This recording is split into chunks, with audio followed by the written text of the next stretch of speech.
to raise you up. You don't have to worry about being elevated. It's already set up.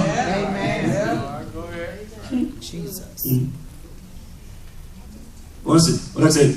God got a hold of Saul, but Saul wasn't looking for Jesus because he thought he already had God. The Bible said, and Saul, verse 1, yet breathing threats and murder. In other words, Paul was committed. He was committed to persecuting Christians. Look at Philippians 3. Look at Philippians 3. Prophet Myron, turn to Philippians 3.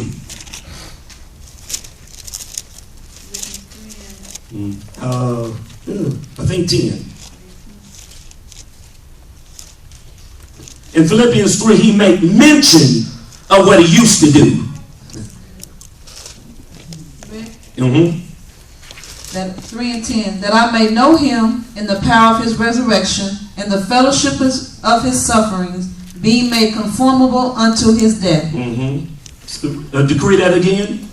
That I may know him in the power of his resurrection. Now that Paul, we'll finish this in Acts 9. We just bumped it up. He's saved now.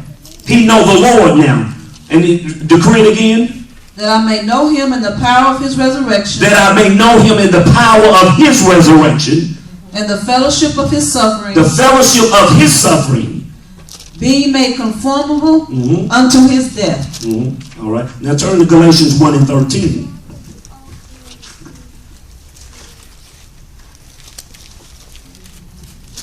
Galatians 1 and 13. For ye have heard of my conversation in times past. We just talked about it. What was the time? What was he doing? Persecuting the Christians. Keep reading. The Jews' religion, how that beyond measure. The who religion? The Jews. Okay. Judaism. Go ahead. How that beyond measure persecuted the church of God and wasted it. Verse 14. Go ahead.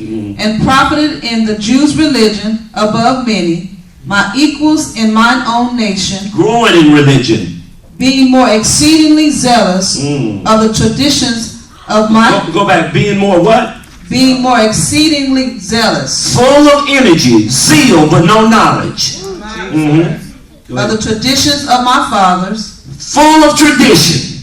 But when it pleased God, separated me from my mother's womb and called me by grace to reveal his... In other words, he said, God found my hiding place.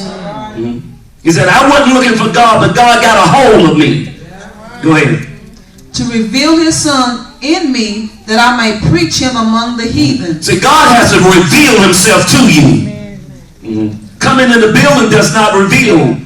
You must allow God to reveal himself to you.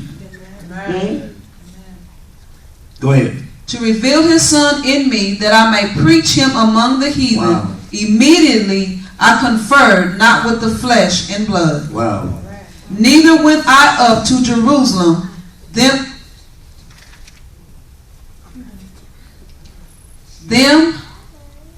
neither went I up to Jerusalem, them which were apostles before me, but I went into Arabia and returned again unto Damascus. Amen.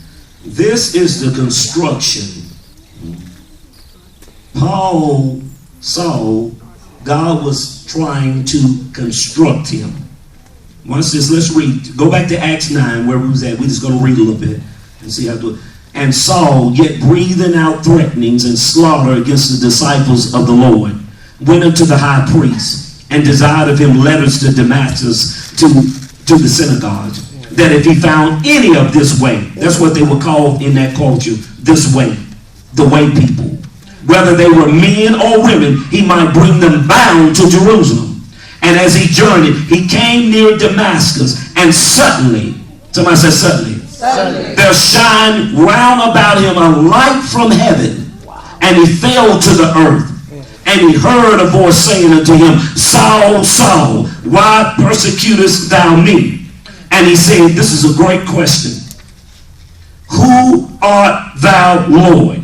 See, if every person who said they love the Lord, or in their wayward way, if you would ask that question seriously, God will give you an answer. He said, who art thou, Lord? And the Lord said, I am Jesus, whom thou persecutest. It is hard for thee to kick against the pricks or the goads. And he, trembling and astonished, said, Lord, here's another second powerful question. What will you have me to do? Now, you see, these are real. You can't hide behind these questions. These are real, coming from the bowels question. Jesus. Not, can I sing on next week? And am I preaching next week? No, what will you have me to do? And the Lord said unto him, arise and go into the city, and it shall be told thee what thou shalt do. The question, first question, who are you, Lord? That's what Paul said. The second question, Lord, what do you want me to do? Watch this. Most folk know or think they know, or what most folk know or think they know, or what others are interested in what God wants others to do. More than they know, ask the question, Lord, what you want me to do? In other words, if we would stop being a busybody in other folk matters, we can get down to the nitty gritty and ask these questions concerning us. That's right. Mm-hmm. Thank you, Jesus. Mm-hmm. But when he asks these questions, the Lord, but the surrendered heart asks. See, when you ask questions like this is, you, in other words, you have humbled yourself. Mm-hmm. You have, watch this, you have a surrendered heart. And you ask the Lord, Lord, what do you want me to do? Mm-hmm. See, that's why I never get tangled up in, Pastor, you sing, just let me know. Mm-hmm. I can tell folk, share with folk in here now some things I know they need to stop doing, or people they need to stop being around, or places they need to stop going continuously. Jesus. Or going places we think we're doing a great help. But you wouldn't be able to handle it. It's hard for you to kick. He said, it's hard for you to kick against the pricks. In other words, a translation, goads. Goads. Once this I'm going to paint a picture concerning that where someone said pricks. Same thing as gogs. A long stick. That's what it is. A sharp stick. Extremely long, sharp stick. And it was used to get an ox to go the way you wanted him to go. And in other words, when you were plowing, you had this long, extremely long, sharp stick. And you were plowing your field, and you stick that sharp stick in the oxen leg.